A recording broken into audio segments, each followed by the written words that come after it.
Let's welcome our panelists. The first panelist is the CEO of the State Library of WA, the building in which we now find ourselves. It's Margaret Allen.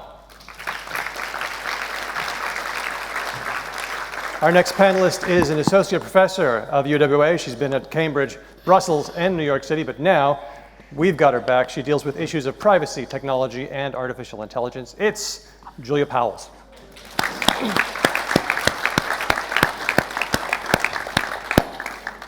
And our final panelist is a linguist of the University of Sydney. His latest book is this one, How We Talk, the Inner Workings of Conversation. He's at the University of Sydney. It's Professor Nick Enfield.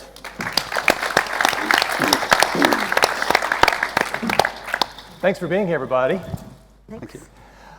I wanted to start with this theme of truth decay. We seem to be in a situation which has sometimes been called the post-truth age, an age where facts are more available than ever before, but they just don't seem to be sticky, or they seem to run aground of social groups or institutional support. I was wondering if we could just take a quick moment and ask you about your work and how this pertains to what you do, how the post-truth age influences what you do. Why are you a good person to talk about this topic? Margaret, can you start us? Okay.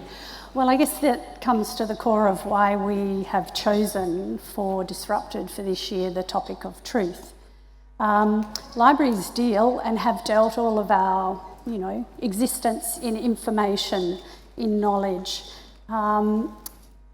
With the recent democratisation of being able to publish knowledge, write knowledge, get it out really easily to the world, to community, I guess we like to think of ourselves as being a place where actually we can be trusted in terms of the types of information that we make available. That's not to say that we don't try and tell all sides of a story, but we do try and make sure that the information that we're providing to people that come looking for it has some sense of gravitas behind it, has been, edited, reviewed, that sort of peer-reviewed, that sort of thing. So for us, we take the provision of information and freedom of access to information really, really seriously. And as I said, all sides to it, but it's making sure that we're not, if you like, knowingly perpetuating falsehoods or fake news in that sense, just for the sake of it. So that's really why we chose truth as the topic. I think it's really something that we're all struggling with every day in our life at the moment. What is truth? How do we perceive truth? What's our role in perpetuating truth or otherwise? So I reckon that's why I'm here. Thank you. Professor Powles, I'm curious about how your work fits into this in the intersection of law and technology. There's a lot of stuff to chew on here. Absolutely, yeah. So I spent a lot of time thinking about companies like Google and Facebook that have positioned themselves as merchants of truth, and perhaps complicating this idea of that's exactly what they do, because I think a lot of how they work is to prioritise information that's popular rather than prioritising veracity.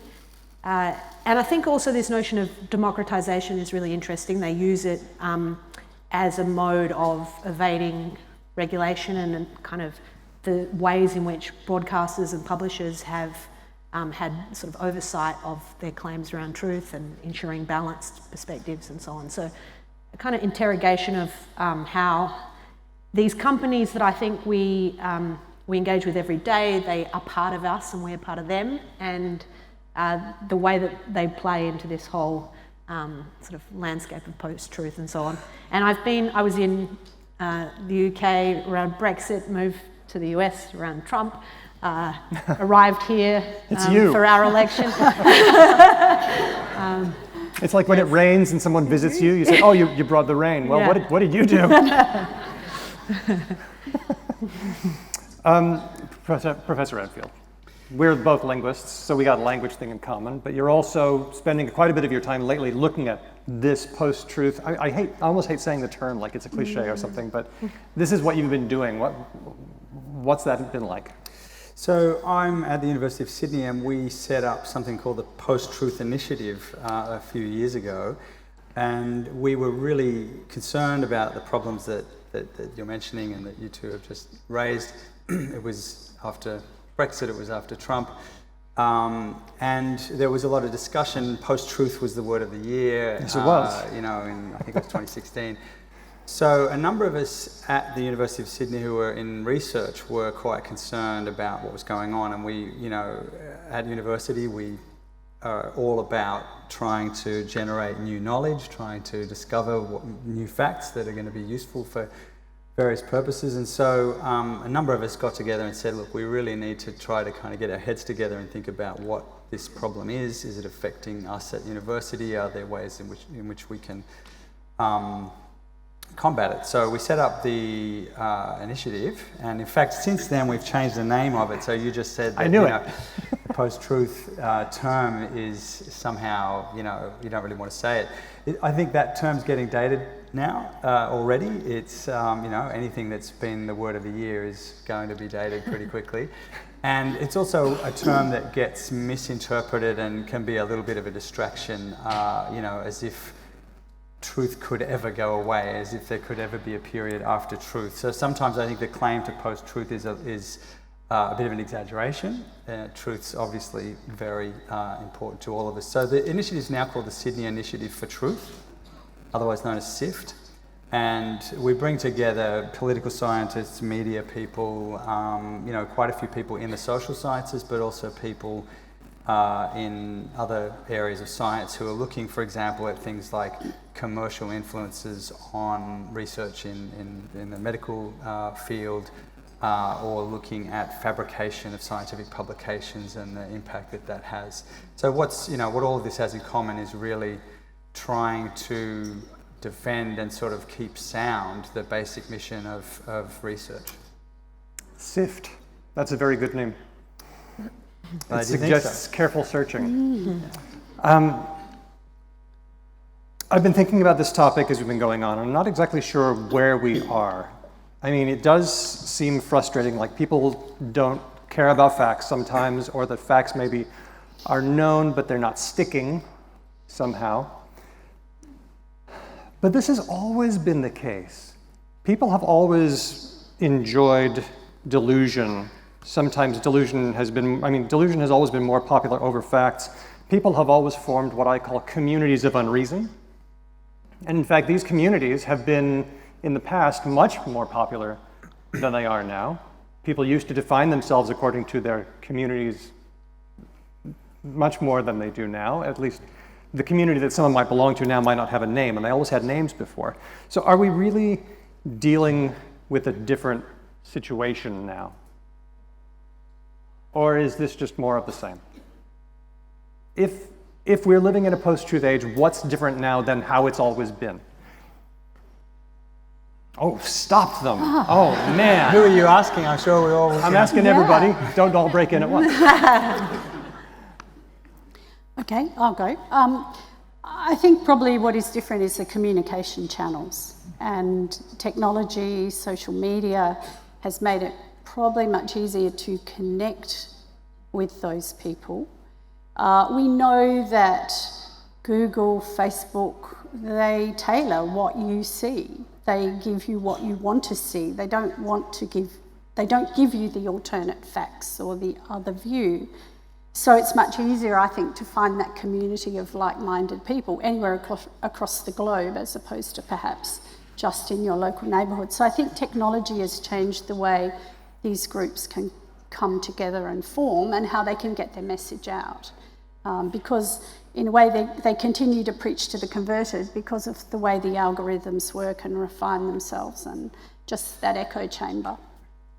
I heard that when there's a thing that happens, I was thinking of YouTube, it's a lot easier to put out a phony video that doesn't require any fact checking, and then you get it out there, and then your video, because it's the earliest, is the one that gets reshared and directed, that people get directed to. I don't know if that's true, Julia. Maybe that's one for you. Is that?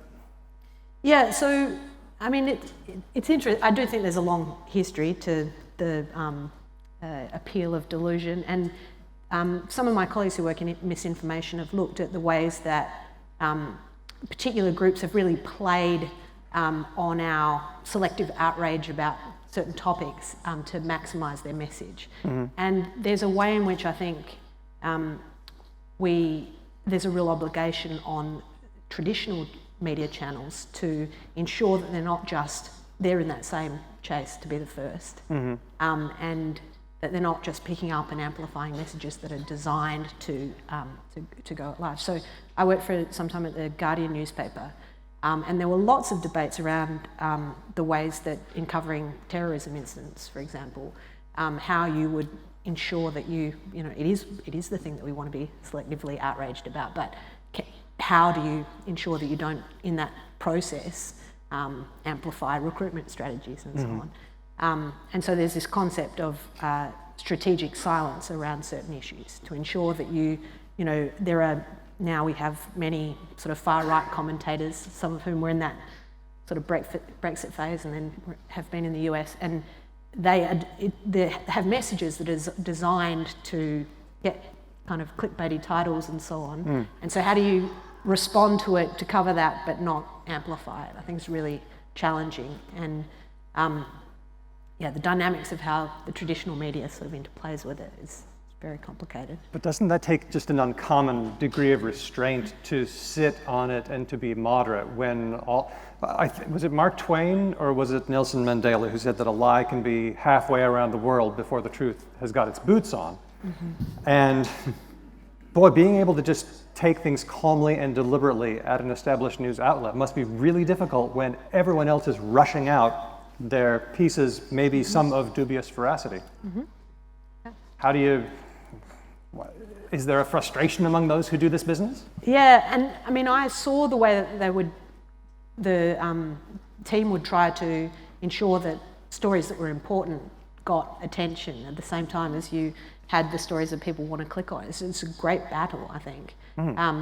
But sometimes the way that it would get played, so one of the things about writing which is incredibly frustrating is your headline is always written by a different person. So you write a story and you hate it by the time it's published because it has a terrible title. But you can use that to your advantage in some way because you go for the title that actually attracts people to the story and then tell them a more nuanced story around it. But it I think there's a great challenge in whether you even cover some stories at all. I think one of the issues is framing and really sort of if we're talking about news right now, the question being, what news is about.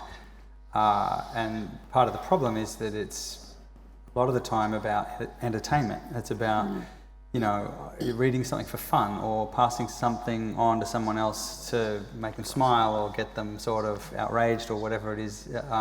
So there's a sense of, a lot of consumption of information is not necessarily about getting facts that people are then going to act upon, right? They're about sort of, looking at things that are interesting to us or sort of fun for us. So we're not necessarily interested in whether a lot of things are true or not true. It's more, are they interesting? And oftentimes, outrageous things, sensational things, lies, those are the things that make people want to pass them on, and hence, I think, explaining the quote that you gave from Mark Twain or whoever it was that it was said Marilyn Monroe, actually. Yeah. So, but I wanted to come back to that question that you started with. which was about, has there been this kind of problem forever? And it's clearly true that as long as we have had language, we've had the possibility of lying. So people have always been able to lie, they've always been able to mislead, they've always been able to, create rumours. And I agree that, the information economy is what's kind of transforming this. But the other sort of question that you raised, or point that you raised, you said something like people aren't that interested in the truth. And I disagree with that. Okay. I think that people are deeply interested in the truth when it comes down to things that matter to them, right? When things have direct consequences to them. They care whether the mushrooms they're about to eat are not poisonous mushrooms. They care, that the liquid they're about to put into their car is petrol and not diesel. They care that that their loved ones aren't lying to them. So people really do care deeply about the truth in relation to things that are directly relevant and within a kind of a circle, if you like, of direct relevance to their own everyday life. And I think the problem is trying to expand that circle and get people to have more regard for the truth in relation to things that are not sort of affecting their everyday life. Okay, but then when there's been a few things in my life that I've gotten really, really wrong. And I once belonged to a community of, this is really important to say. We're not just standing up here saying we get it right all the time, all right? Some of us have been really, really wrong at some times. And I have belonged to a community of unreason. And there are certain, you care about the truth. That's why you're in, because you think that what you've got is true. But to keep you thinking that the thing is true, there are a number of ways that you use to prevent yourself from changing your mind. There are lots of ways to prevent us from changing our mind, and sometimes that's because we would lose our place in the social community. We would have to change, and who likes to do that? Sometimes we made certain commitments that would be difficult to undo. So, and there are thought-terminating cliches, like the way that a certain world leader once used a good term, fake news, and upended it to mean anything that I don't like. Right. So, and these are called thought-terminating cliches, and there are lots of them. So yes, people do care about truth, but the defense mechanisms to prevent us, to block us from changing our minds are strong and very human, and they've been around forever too. How do we change minds? We talk about putting information out there, and that's certainly very important. But have you found that there's a role for persuasion? How do you change minds? Have you been good at this? The pleasure, working in a university environment is fantastic for, I think, one of the pleasures of teaching is you get the constant challenge of students, right? And you couldn't ask for a better, right? They've come here to you saying, change my mind, I'm ready. Yeah. But it's interesting because even in the university environment, there's a lot of, the whole no platforming debate exists in university settings where there's a kind of resistance, often student-led resistance to certain speakers being even in university environments. And the way, in the UK, there's a prominent strategy called Prevent, which is about ways of thought that we think might be the government strategy to prevent ways of thought that might be radical. And that is very cumbersome for debates that you really want to have where you can be as open as possible to where people's, pre-existing communities of unreason might exist, and then you can challenge them in an open sort of forum. I think universities are the place where we can have this kind of, and education generally, and kind of lifelong learning. But even in those environments, there's, I think, a lot of pressure. Okay, so we want to be open. So let's talk about universities for a second, because we want to be open.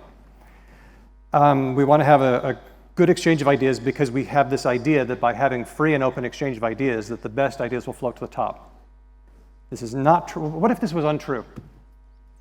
What if promoting ideas, bad ideas, made more recruits?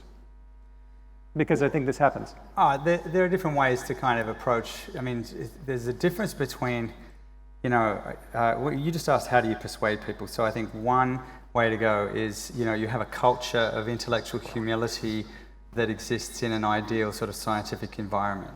Okay, so that really, the rules of that game are, if an idea is bad, it will lead to wrong conclusions. You can test whether the idea works. You can get empirical evidence. You can get data. You can get, results, and you can evaluate, right?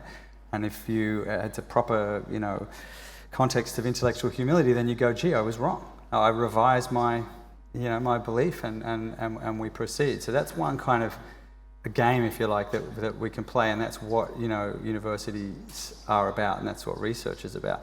I think the other approach is in persuasion is marketing, and that is, so if you really want to answer the question how to persuade people, you go talk to marketing people, go talk to people who sell washing powder and cigarettes and cars and things like that, and they know the tricks, right?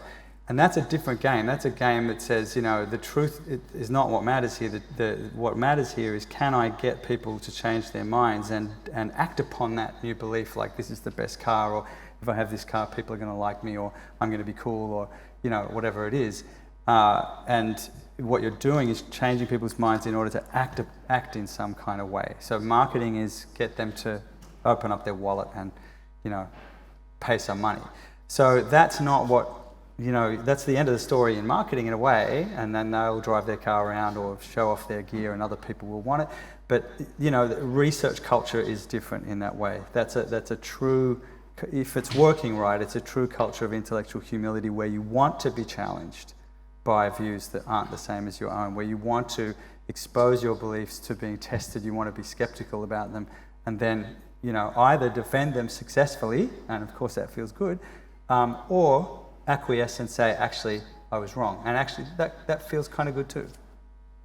It does, and yet it's really hard. And I think that if there's a big culture, like a big social culture, or if there's a big partisanship culture, then it becomes super, super difficult. Well, science is hard. No one said it was easy, whether it's sort of hard science or maths or social science. So it's not that it's easy, and it shouldn't be easy. It's not an easy thing to do. And I think that's part of the real challenge here, is to get that intellectual humility into society more broadly. I think it is a kind of cultural project to try to kind of get those same values into society more broadly, where people are more interested in getting at the truth than taking a position, where taking a position on a certain topic, whatever it may be, climate change or you name it, where taking a position is more an act of sort of stance taking or identification, rather than an act of trying to get at the truth for some practical reason. Is that the quality that we're missing? Is intellectual humility less common than it used to be? Is that the problem? If that existed, then people would be changing their minds all the time, and it would be, I guess that intellectual mobility would have a positive effect. But boy, in a hyper-partisan era, it seems really rare. I'll leave that hanging there. Margaret, I want to ask you about persuasion. What's it look like in your domain? Well, we don't particularly try to persuade.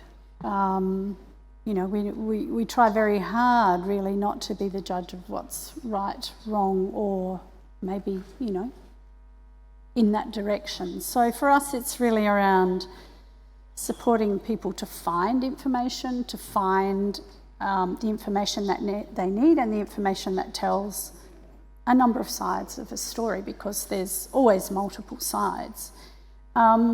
And that can be challenging, because clearly there's, there's views around what's right and wrong around these things. But for us, it's about giving people the skills, we hope the critical thinking and the critical skills to evaluate the information that they need. And you come back to that intellectual persuasion question. And for me, I think it's probably a lot around critical thinking skills, critical digital literacy skills to be able to evaluate the information that's coming their way. And for us as, in the library, well, that should start really early on. That's something that kids should be learning right from their earliest stages, is to be able to critically evaluate the information that's put in front of them, to evaluate its veracity, where's it come from, the other people that are writing it, what's their agendas, what's their links, what's their references, why are they doing it. So for us, it's about just trying to skill people, get connect people with information and help them to be critical about that. How do you do that in a library? Well, we a lot of the work we do is actually around literacies, and many of you would know we start with early literacy as in reading, but part of our work around digital literacies is actually around, evaluating information. Where does it come from? Don't trust everything that you see on Facebook because it's been scoped for you. It's being delivered because that's what you're interested in. You're not interested in the alternate view. So it's really just around when we help people to find information, we try and impart those skills. So it's just part of what we do. I want to push a little bit because we've already talked about this tension in universities between open access of information. Like we do a few things in universities. We give information, but also when people persistently get the wrong answers, we flunk them. So there's a gatekeeper role, but there's also an information provider role. Now, you've made the case that for a library, you want to be sort of a provider of information, and yet you can't really abnegate or abrogate your gatekeeper role. No, and in the past, our role's been often perceived as a gatekeeper role.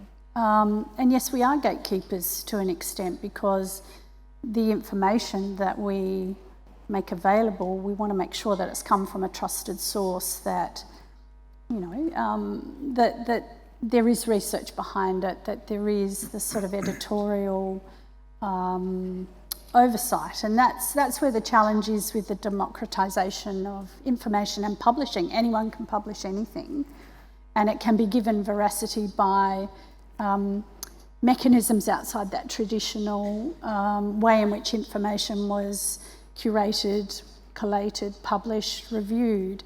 And that's not to say that the information's wrong, but it is that question of what's behind it, what's the substance, why is it being produced, and how's it been arrived at. So the picture that I get lately is that before the internet, there were gatekeepers, there were media channels, and there were newspapers, and there were barriers to entry, so that not everybody could get their ideas out there. And we had problems with the way that they did their job sometimes, and that was a discussion worth having. But the idea was we got to make information available, and then in the marketplace of ideas, people can choose. And that seemed to work pretty well for long enough. Now there are no barriers to entry in getting your ideas out there. You can make YouTube videos, you can publish blogs, you can put out podcasts, you can say just about anything. And I miss the gatekeepers. I miss those media channels that are now doing it so tough because they're getting swamped or surrounded by individuals. And this can be really positive, but my big fear is that the information marketplace doesn't scale, that we can't handle the torrent, and that the way that we try to manage the torrent, like by Google, which is essentially information retrieval, biggest business in the world is information retrieval, who knew? It gives us the same kinds of biases that humans already have. And it gives us, maybe the algorithms are kind of bad and they don't serve us very well. And I'm worried that we're facing a really bleak period. Are you going to start on this one? Is there any reason to be optimistic? Please, Julia, save me. Well, I was just going to, I'm sure you'll have something to say about this in a moment, but I've thought a little bit about this gatekeeper problem, and I think it's worth sort of thinking about what that metaphor means. So, a gate implies a path, right, from one place to another. And when we think about what information does, it's a long, complicated path that goes across a lot of different gates, potentially, right? So, if you really want to trace the career of a claim or, a piece of information or something that you read in a book, it's been through a lot of different gates over time. So, a lot of that is beyond our control. And, it's true, there are questions about things like regulation and so on, which we can discuss. But whether there's regulation or not, whether it's the internet or you're in the library reading a book, whether you're listening to a friend telling you something, there's always this one gate that you're in control of.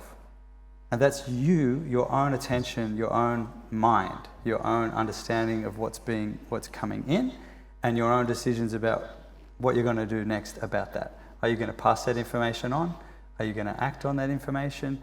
Are you going to process that information in some kind of way? So we, each of us, every one of us here now is a gate in some sense. And so we all then get to be the gatekeeper to some extent. Now that's, it's easier said than done, but I think that's the essence of what the kind of culture of intellectual humility is about, is taking responsibility where we can for being a gate ourselves and being our own gatekeepers. And part of that, is about ethical and responsible handling of information. And the other part of it, I think, is about, it's another kind of literacy, coming back to your comments about media literacy, and it's what I would call cognitive literacy.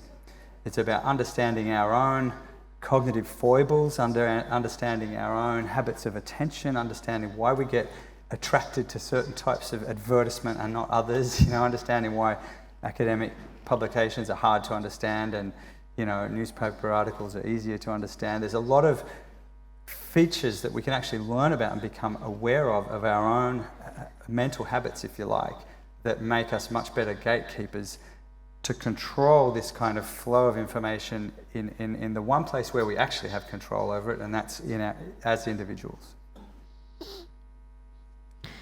Well, I think one of the challenges is that the way that particularly Facebook, but social media works, and I would say they are the gatekeepers and they do operate in certain ways, but they are masters of the attention economy, and in particular, the ways that we betray our own best instincts by following things that can capture our attention. So there are whole teams of people who work on keeping your attention on Facebook, and that is completely divorced from the things that are true or that we ought to read. They're just stay on the platform and we'll continue to serve you ads. So there's a kind of whole complementary, I think, way that you could reimagine the platforms to make more visible, make more transparent these sorts of details about source of information, about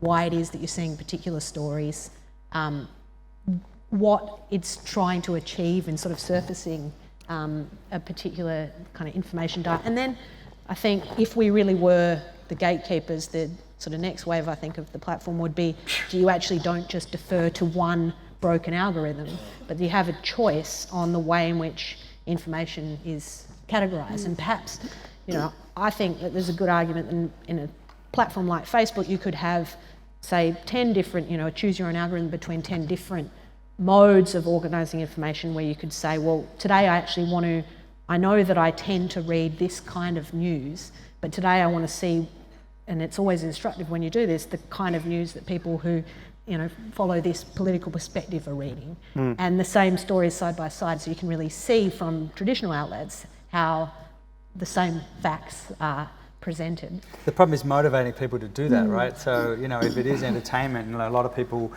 you'll go on Facebook for fun, right? You check out what your friends are doing, you don't want to be confronted. Some people do if that's what if you've decided, if you've made that commitment, but this is part of the problem, is if you're consuming information as a way of entertaining yourself, as, if you actually prefer to have stuff that's in your bubble, well, it's gonna be hard to get people motivated. All right, well, I did that.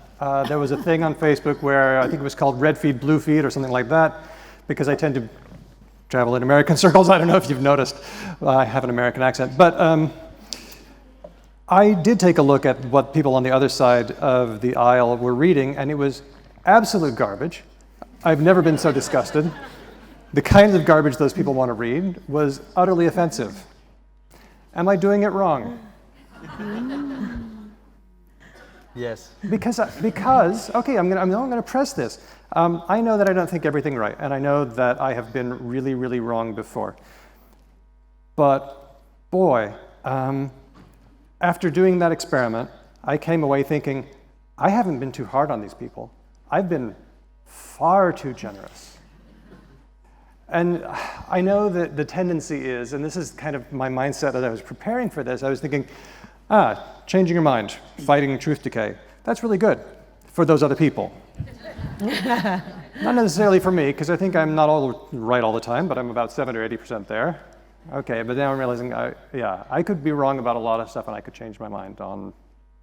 If the stars were right, I could change my mind, I hope. I think the problem is about whether you're being selective or not. If you're just going to read everything in a feed that's coming from, ex-political perspective, there's no kind of quality control, right? And that you're not sort of controlling for whether the people who are writing the things you're reading are experts in what they're talking about.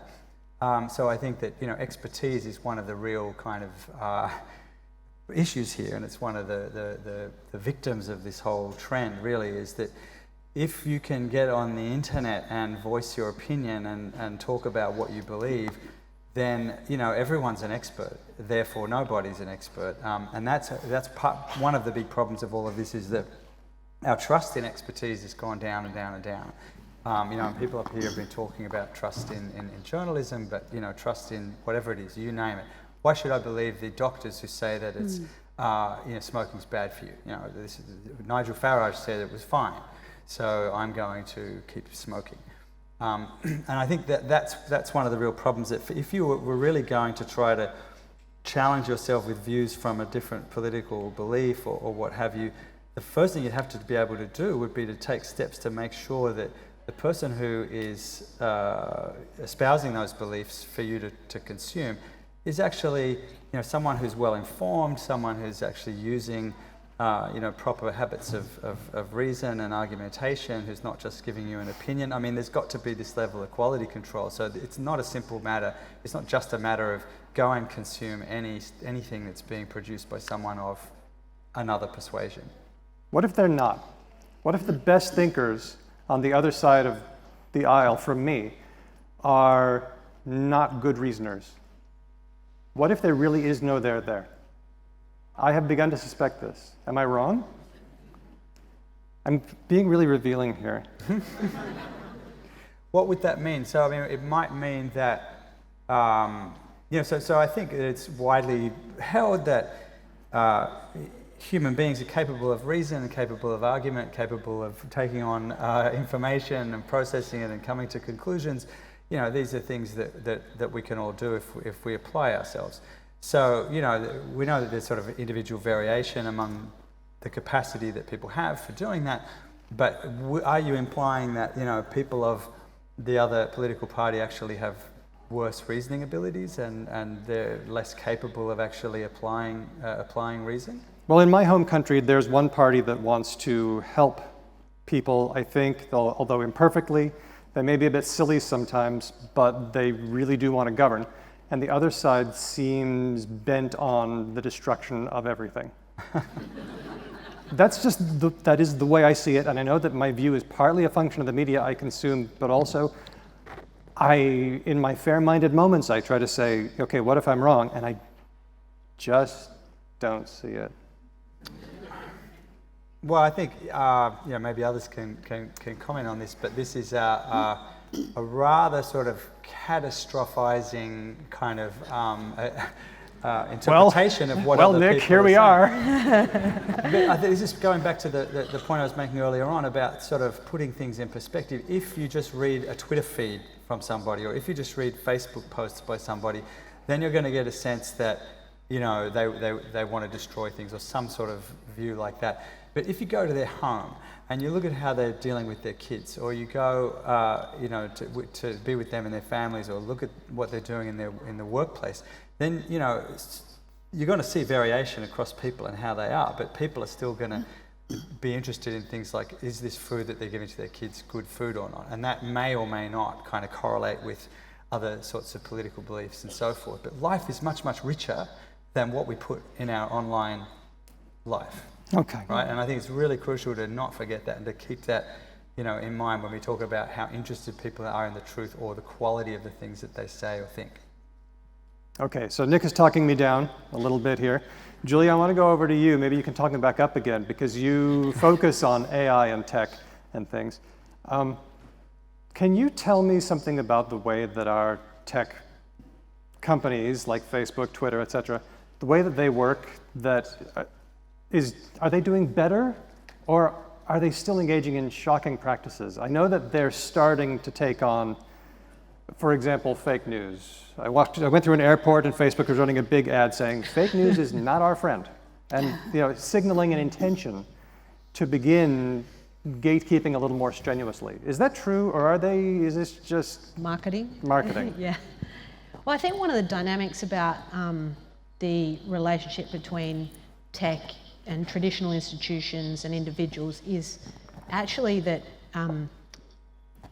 sort of the ways that they amplify voices helps this dynamic that you're concerned about, because there's a way in which, certainly how every time I was outside my Cambridge or NYU bubble and was really trying to engage with and understand people from different political perspectives, there was an attachment to, well, whatever this person says, in a way that I can get in a very direct way. There's no mediation. They put it on Twitter and I read it, and there's no institution in the way of moderating that message. I believe everything they say. And that, I think that's a very common theme now between the Trump dynamics and the Boris dynamics, where you have a kind of a sense of an unfiltered connection. And how tech companies, I think, imagine the future of information dissemination is that there's no interest in publishers or in institutions that will contextualize individuals within a broader, stated perspective, like a left-leaning media outlet presenting, a bunch of individuals. It's only about the individual and a sort of individual to the audience in a direct conversation with speakers. And partly how they do that is also to atomise journalists within publishing houses, so that there's a lot of the ways that Facebook and Twitter are proposing to respond to truth decay is to credit the line of editorial oversight of individual journalists, say, or individual speakers. That's the tick on Twitter, and you'll see it with stories that say this editor saw this piece and so on. But I think it's really a dangerous trend, because there's such strength in the way that a publishing house can actually insulate and verify and sort of bring that whole back end of oversight to stories and to publications. And so that's one aspect of it, I think, is that it's this sense of an unfiltered and very true narrative between influencers and political figures and so on, having a direct connection with their audience is very powerful, but dangerous as we sort of abolish the institutions in between. It's also worth commenting that people like, organisations like Twitter or Facebook, the idea that they should be making these decisions about regulation and they should be sort of promoting, anti-fake news and all that kind of thing. I mean, we would all like to see that happening, but there's a serious conflict of interest, right? It's pretty basic. So they're the ones who are making money from clicks. And so, it's not really in their interests to reduce the number of clicks if that's what fake news does, or, other, kinds of sensationalism or whatever it may be does. So, it just doesn't make any sense for them to be, taking responsibility for regulation given that conflict of interest. Margaret, over to you. You've been doing the Disrupted Festival for a really long time, and I would really like to hear some insider talk about what goes on behind the scenes and why we do this. I mean, it is fascinating. It's a great weekend, and I really enjoyed it. I think this is my third one that I've been involved with. What's going on? What are you trying to accomplish here? Okay. Well, yes, this is festival number 6, and it's been on a journey. But the original discussion that we had around the table was, traditionally people interact with the libraries in a passive sort of way. And libraries have always been about information and knowledge and ideas, but mostly it's been a passive interaction. So we'll build it, we'll stock the books, and you will come and you will, partake of the knowledge and you'll think about it. And that's not the way, like it or not, that knowledge and information is being transmitted and shared and built and tested. That, the internet, social media is completely tipped that on its head.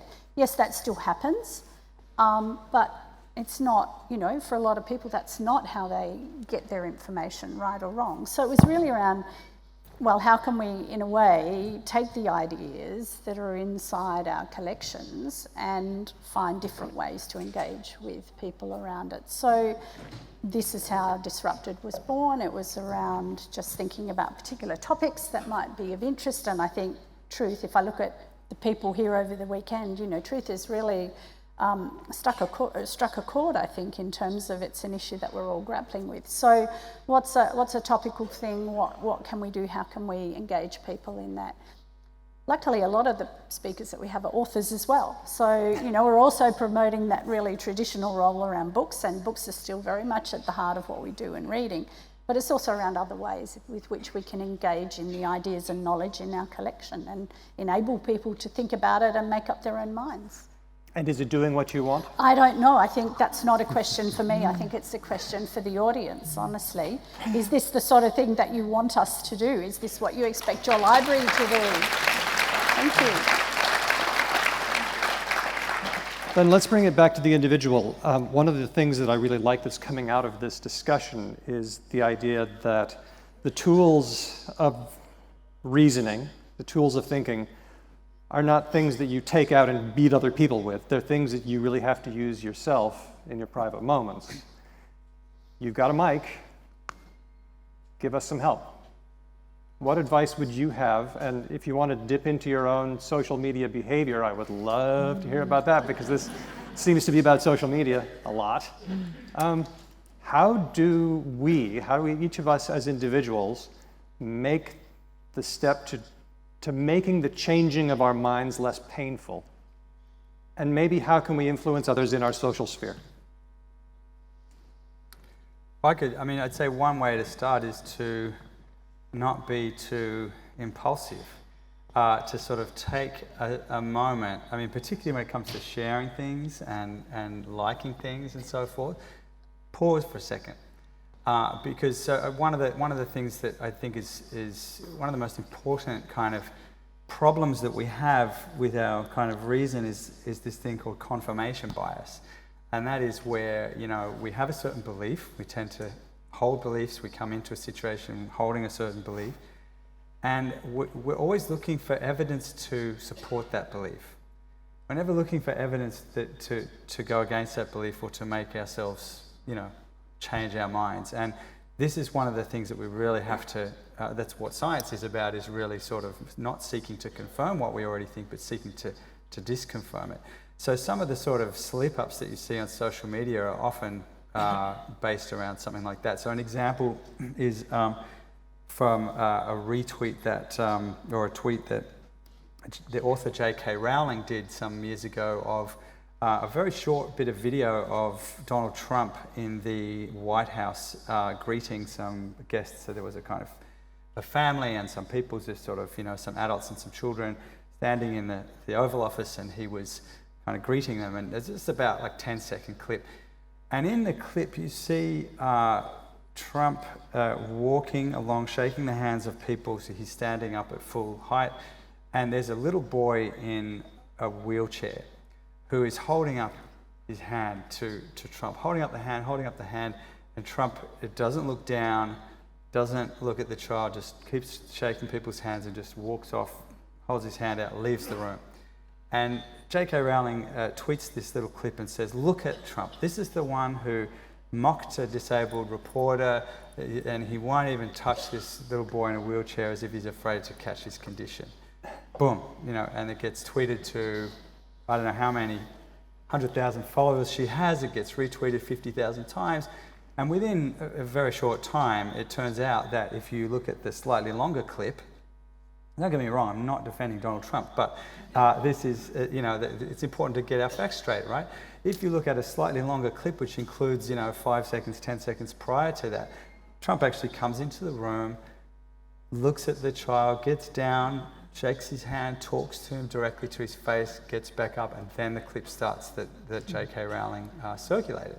And after a couple of days, she apologised, quite rightly. And I think, you know, in the end, it doesn't all matter because there's plenty of evidence that Trump is a terrible person. And so it's not as if we needed that. You know, but I think it was important to sort of get the facts straight. And I think it's a good lesson for a number of reasons. But one of them is, why tweet that? You know, why do you need that? And it's a classic demonstration of confirmation bias. She had this belief he's a terrible person. Oh, look, this little teeny tiny clip is evidence in favour of that. I'm going to push that and use my massive mouthpiece to you know, make this go around the world. So, you know, I think there's plenty of stories from sort of social media where these kinds of things have had very bad consequences for people. But, you know, one of the bits of advice is, you know, really, are you sure that this thing that you're about to retweet is true? Are you sure that it says what you think it says? Maybe you can think of it charitably. Maybe ask yourself what would you be doing in the same situation, and then take a step back. Unless you're willing to go to the wall for it, don't go negative. Yeah. And even then. Okay. Well, I think when, you know, I like that little moment of sort of reflecting on this specific festival and the way that we do connect and communicate ideas and so on. And I'm interested in the ways that I think that with the tech companies and social media, there's a sense that I think is unique to this area and this industry of resignation and a sort of determinism about the future, that companies that are mere, you know, less than 2 decades old are going to be here forever, and that they are the 5 or 6 gatekeepers of information and truth. And I think those companies, we make them what they are. Yeah. And we also can touch them. Just on Friday, the Australian Competition and Consumer Commission put out this 650-page report, which, having reviewed regulators trying to wrestle with big tech companies around the world, is actually a really pioneering, I think, and impressive study. And what it says, and it's important in a country like Australia where we are net importers of technology, that we wrestle with what they're doing to the public domain and the sort of dynamics of consumer markets, but also citizenship more broadly, and that we feel like we can touch them. So I guess my thing is having constant conversations about tech companies, their modes and methods, and making them more material than something that feels like an inexorable force that we can't touch or stop. And there are direct ways I think we can engage with that. Partly it's choosing to have a bit of delay in the way that we find information and not necessarily just going for the first 3 pages of Google search results, but you know, that's something I really try to insist on with students, to really seek out different sources. Sorry, Google search results have more than 3 pages. And yeah, so to really see, because I think, you know, we're more lost than we ever have been without these services. And that's a real, and as they move away from just how we receive information by screens, but embedding across our entire sort of infrastructure of cities and health and education and so on, it's really problematic. So I think this is the frontier where we do have the individual coming to interface with tech. So I think being very reflective about that, but also sort of thinking in collectives about what we should do about it, and feeling empowered, because I think it's actually a really aberrant state of affairs that we have such powerful players, and it's a very recent one. Margaret, your advice?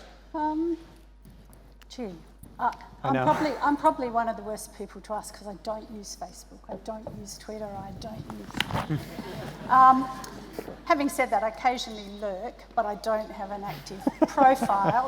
Actually, it's a good research tool if I'm trying to find something. But I think it is that we have to take back control, and we love them, but we're now starting to love to hate them because of you know, the overwhelming, ubiquitous nature. They're everywhere in our life, but actually, could we do a whole lot of things without them? So, but I do think it's about taking control, being selective about what you do and what you don't do, and where you hop offline and where you hop back on. But the other thing that, in my mind, this whole conversation is, yes, we're talking about information, but actually a lot of the time we're dealing with emotion. And it's sometimes very hard to separate information and emotion, and so a lot of what happens, I think, is not, you know, and that's where the critical thinking skills have to come in. How much am I reacting to this or doing this because of an emotion? And they're getting very good at appealing to our emotion as much as our critical thinking. So I think, you know, it's about separating those two as much as we can, is about my only suggestion. That speaks to me because my own personal relationship with Facebook is complicated. I dumped it about 2 or 3 years ago. I dumped my personal account and everybody on it because it wasn't any fun and it wasn't making anybody happy, much less me. But I did keep the Talk Facebook page, and through carefully curating it and getting information and staying positive, that Facebook community has been amazing and supportive, and we don't have any trolls, cross fingers, and we couldn't do the show without our Facebook community, you know? So there are some things that, I mean, yes, Facebook is terrible, and yes, there are some things that there aren't any good ways to do it in other ways. So it sounds like our advice is watch out for confirmation bias, step away from the keyboard for a few seconds, and watch out for emotional reasoning. Those are good tips. Are we going to be okay? Yes, I think we will be. I think humans are, society's resilient. I think we'll find a way through this. So 1 yes and 2 not sure? Yes, I think yes. Although, you know, it will take effort and will take some kind of dedication for people to learn and overcome things, but I think it's the kind of thing where we'll look back and sort of say, you know, really, that's how we used to act? You know, when we first when our world was transformed by, you know, Facebook and Google and all that sort of thing. I mean, I think people are getting smarter quickly. You see interesting stories. I think that people are just starting to kind of catch on to some of the ways in which this information technology works. So this recent thing about the app where you look at it, you take a picture of yourself, and then it gives you a picture of how you're going to look when you're age 100 or something like this, and then you show it to all your friends. And, you know, it's like these things where someone sends around a little game on Facebook saying, oh, you know, this is your superhero name. It's your mother's maiden name plus your, you know, your first pet plus your date of birth, you know, and everyone plays this thing. Well, it's a data farming exercise, right? And we're all being hoodwinked, and we're just, you know, playing this game, but it's collecting all of this data. And people are now sort of starting to talk about that and starting to see, yeah, really, they're just, you know, this is what they do. So I think people can learn from these things quickly, particularly when they come to understand the consequences, when they come to understand that they can open themselves up to vulnerability, that they're supporting these corporations, giving away data for free. Quickly people will begin to learn. And so, yeah, I'm optimistic because I think that people are very capable of learning, and we learn the downsides. I'll offer a dissent because I was actually talking, I'm really interested from a linguistic perspective. In the technology field, it's striking to me that as soon as you start to articulate concerns, you raise these issues, you're quickly cast as being sort of anti-tech or, you know, a Luddite or these other things. And there's this way in which we want to be positive about the future almost, I think, in a way that doesn't put any conditions on it. So I'm positive if we actually wrestle with what I think is unprecedented power that we currently don't touch. But it's not going to happen without effort, as you say. So. Okay, I told you I was going to ask for closing statements. Is there anything you want to throw out there before we take it to questions? No. We got to know. Keen to hear from people. Yeah, questions.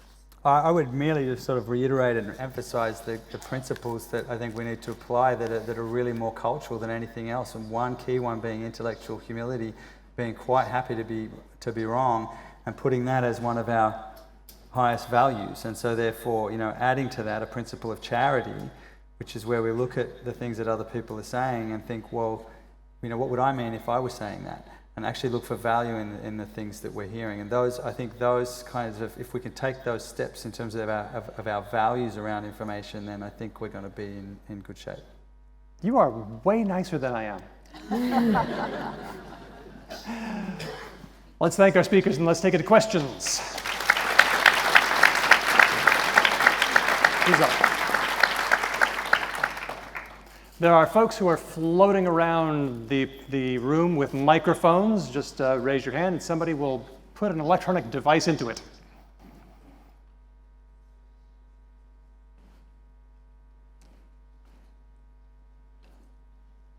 Speak clearly into the transmission machine.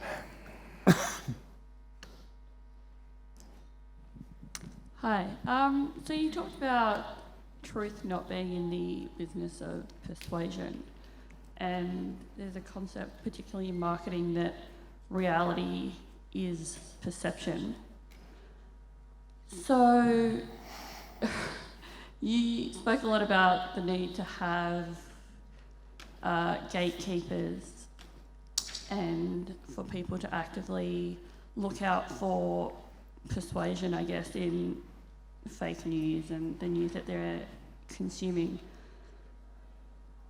Does truth need to jump on the PR bandwagon and learn how to tell its story and engage its audiences better? I was thinking about this exact thing. Isn't truth just good enough by itself? Isn't it enough just to be true? Unfortunately not. So, I can comment on this, before others may want to, but we, at the University of Sydney, we have had some discussions around the question of the use of storytelling in communicating science.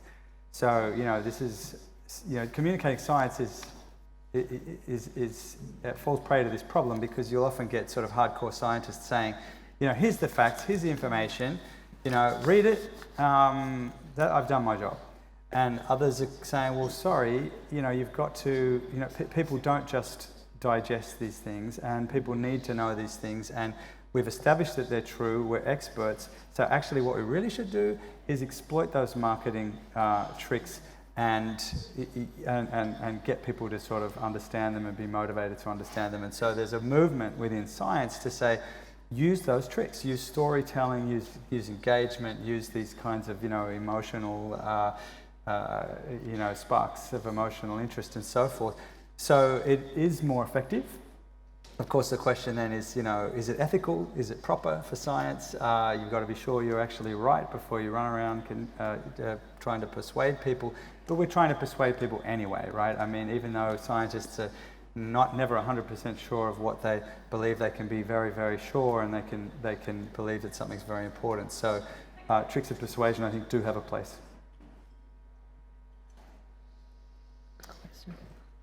Happy with that? Yeah. Okay. Let's keep it going. Next question, please.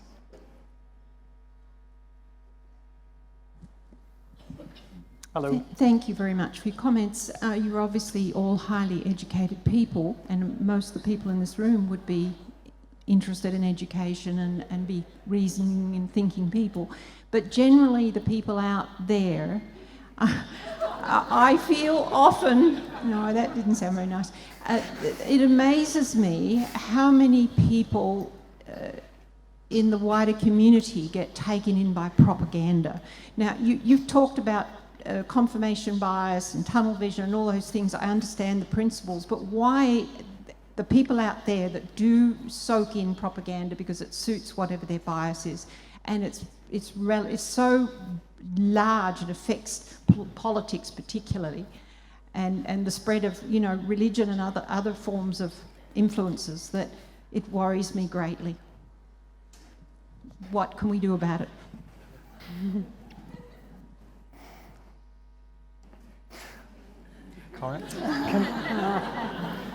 Maybe I can take one. one thing that's really good to remember is that, I'm really lucky because I was really, really wrong about a bunch of stuff at one point, and I'm probably still wrong. So that's where the intellectual humility comes in. But being able to realize, this is not something that you use on other people. This is a thing you use on yourself. Make sure that you got yourself in order. And the second thing is you're never in order. You have a bit of slop in your thinking, and you're always susceptible to those human things because we are walking around with these monkey brains that evolved on the savannah, and they overvalue certain kinds of information, like stuff that our friends tell us, and they devalue other kinds of information, like information about long-term risk, which is why we look at shark attacks and go, and then we look at climate change and we go, So recognize the beam in your own eye, I think. Yeah, I think it's also worth saying that we need to be careful when we talk about the people out there as opposed to, some kind of category, for example, being educated or not educated. So in my work, I do research in Laos, in Southeast Asia, and I go into the hilltops and I work with indigenous minority groups who speak languages that are spoken by, groups of 300 people. The entire language is spoken by just 300 people. It's not a written language. The people have never been to school. And that doesn't mean they're not brilliant. Some of them, the people who I work with, are brilliant people, incredibly smart, incredibly good at stuff that I have no idea how to do. They understand their natural world around them. They understand a lot of the processes that happen around them. And there's variation and diversity within that group. So some people I find are much cleverer than others at certain kinds of things, just as I find, that in my, my student body, there'll be some people who are much cleverer than others, and out there, as it were, there'll be some people who are cleverer than others. So yes, there's diversity, but I don't think there's any reason to think that it correlates directly with things like whether you've had a higher education or not. So I think, I do think we need to be careful. You say highly educated like that's a good thing.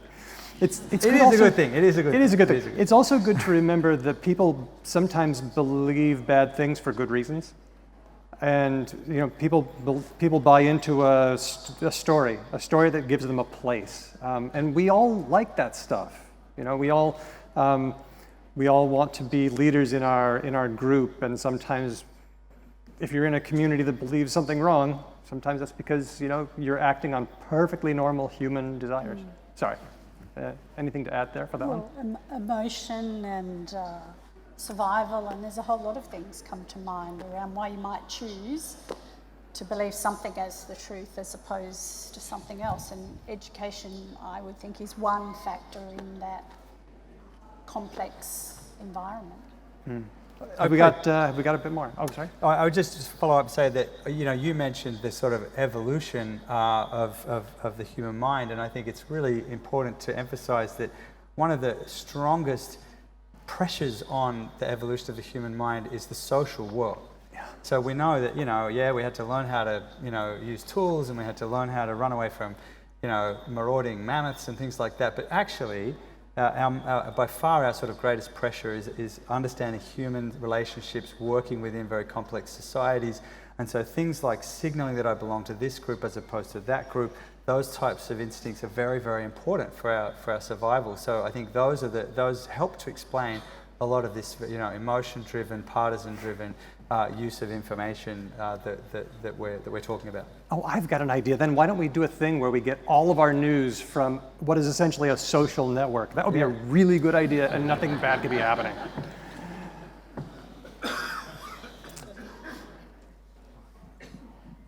Hi. I was really interested in the point of view that are coming up here, and it makes me think of when David Suzuki has given some of his presentations here, and he's obviously a quite well-educated man, and he's got a pretty good handle on how much we need to pay attention to this sort of spaceship Earth, life support systems, care and maintenance, and getting knowledgeable about that as part of really moving mankind forward.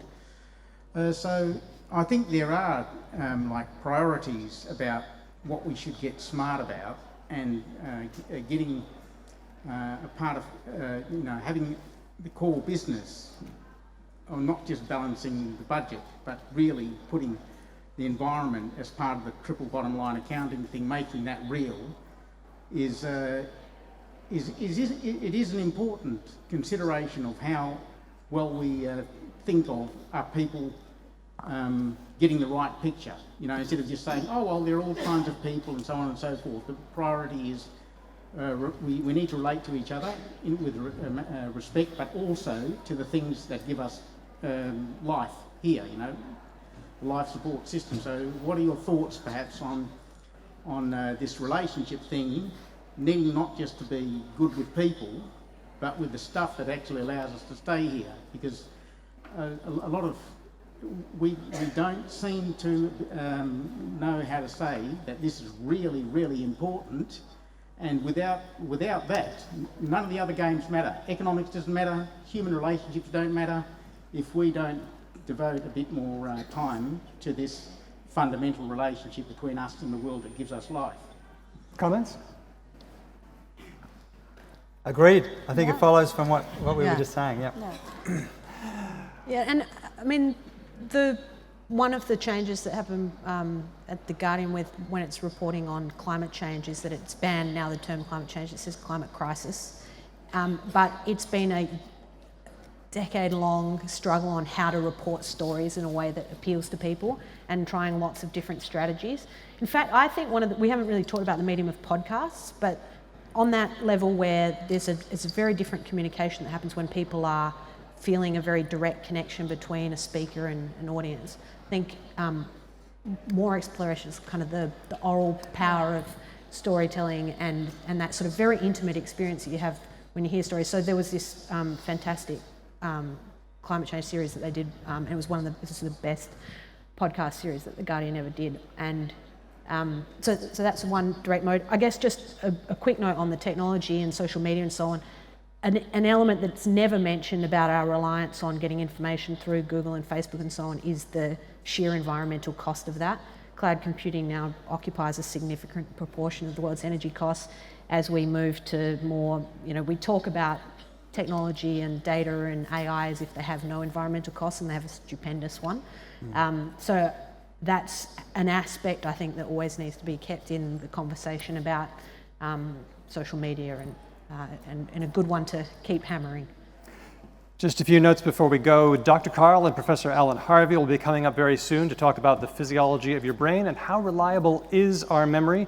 There's also an hour or so left to check out the virtual Wajak in the Nook, so make sure you have a look at this locally produced VR experience. I'd like to thank you for listening, and let's give it up one more time for our panelists, Julia Powles, Nick Enfield, and Margaret Allen.